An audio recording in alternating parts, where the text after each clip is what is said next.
দুদকের মামলায় হাইকোর্টে খালাস পেলেন বিএনপির ভারপ্রাপ্ত চেয়ারম্যান তারেক রহমান ও তার স্ত্রী ডক্টর জুবাইদা। বুধবার বিচারপতি মোহাম্মদ খসরুজ্জামানের একক হাইকোর্ট বেঞ্চ এ রায় ঘোষণা করেন। এর মধ্য দিয়ে সব মামলায় দণ্ড ও সাজামুক্ত হলেন তারেক রহমান। বিস্তারিত শাকির রাজু রিপোর্টে।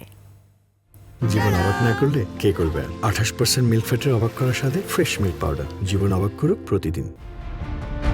সম্পদের তথ্য গোপন ও জ্ঞাত আয় বহির্ভূত সম্পদ অর্জনের অভিযোগে 2007 সালের 26 সেপ্টেম্বর বিএনপির ভারপ্রাপ্ত চেয়ারম্যান তারেক রহমান, তার স্ত্রী ডাক্তার জুবাইদা রহমান ও জুবাইদার মা সৈয়দা ইকবাল মান্দবানুর বিরুদ্ধে রাজধানীর কাফরুল থানায় মামলা করে দুদক। 2023 সালে এই মামলার রায়ে তারেক রহমানকে দুটি ধারায় মোট 9 বছর এবং তার স্ত্রী ডাক্তার জুবাইদা রহমানকে 3 বছর কারাদণ্ড দেন ঢাকার মহানগর জ্যেষ্ঠ বিশেষ জজ আদালতের তখনকার বিচারক মোহাম্মদ আসাদুজ্জামান।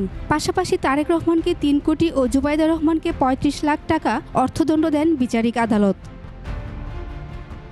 দীর্ঘ 17 বছর পর শাশুড়ি বিএনপি চেয়ারপারসন ও সাবেক প্রধানমন্ত্রী বেগম খালেদা জিয়ার সঙ্গে গত 6 মে দেশে ফেরেন ডাক্তার জুবাইদা রহমান। এরপর হাইকোর্ট গত 13 মে আপিল দায়েরে ডাক্তার জুবাইদা রহমানের 587 দিনে বিলম্ব মার্জনা করেন। বিলম্ব মার্জনার পর জুবাইদা রহমান 3 বছরের কারাদণ্ডের রায়ের বিরুদ্ধে আপিল করেন। 14 মে সেই আপিল শুনানির জন্য গ্রহণ ও অর্থদণ্ড স্থগিত করে আপিল নিষ্পত্তি না হওয়া পর্যন্ত তাকে জামিন দেন। ওই আপিলের শুনানির পর বুধবার বিচারপতি মোহাম্মদ খসরুজ্জামানের একক বেঞ্চ জুবাইদা রহমানকে খালাস দিয়ে রায় দেন। আমাদের এই আপিল মঞ্জুর করেছেন, অর্থাৎ বেগম জুবাইদা রহমানের বিরুদ্ধে যেই দণ্ডাদেশ ছিল সেটা থেকে উনি নির্দোষ সাব্যস্তে খালাস হয়েছেন। আপিল করতে না পারলেও মামলাটি বাতিল হওয়ায় 9 বছরের সাজা থেকে খালাস পেলেন তারেক রহমানও। এবং জাজমেন্টে উনি অর্ডার পোর্শনে পরিষ্কারভাবে উল্লেখ করেছেন যে মিস্টার তারেক রহমান সাহেবকেও এই মামলা থেকে নির্দোষ সাব্যস্তে খালাস দেওয়া হলো। যে প্রক্রিয়ায় সাজা দেওয়া হয়েছে সেটি সঠিক হয়নি বলে মন্তব্য করেছেন হাইকোর্ট। উইদাউট এনি বেসিস, কোনো ধরনের কোনো সারবত্তা না থাকা সত্ত্বেও যখন মামলা তাদের বিরুদ্ধে হয়েছে এবং সাজা দেওয়া হয়েছে, এটাও ম্যালিসিয়াস প্রসিকিউশন বলা যায়। এই মামলায় সাক্ষীর সাক্ষ্য, চার্জ গঠন ত্রুটিপূর্ণ ছিল বলে রায় শেষে মন্তব্য করেন দুদকের আইনজীবী। চার্জটা 3 লাইন। মিনিমাম যে একটা মানুষের বিরুদ্ধে তুমি অভিযোগ গঠন করছো, তার বিরুদ্ধে অভিযোগ কি?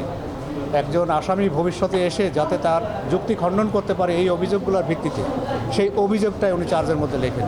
এই চার্জটা হচ্ছে ডিফেক্টিভ, এগুলো হচ্ছে তাড়াহুড়ো করতে গিয়ে। এবং সাক্ষী লিখছে মনে হচ্ছে যেন উনি রায় দিচ্ছে। সাক্ষীর ভাষা হবে সাক্ষী নিজে যে সাক্ষী হচ্ছে তার মুখের ভাষাটাই হবে সাক্ষীতে। আপিলের সিদ্ধান্ত কমিশন দেখবে বলেও জানান দুদকের আইনজীবী। শাকিরা আরজু, 21 টেলিভিশন, ঢাকা।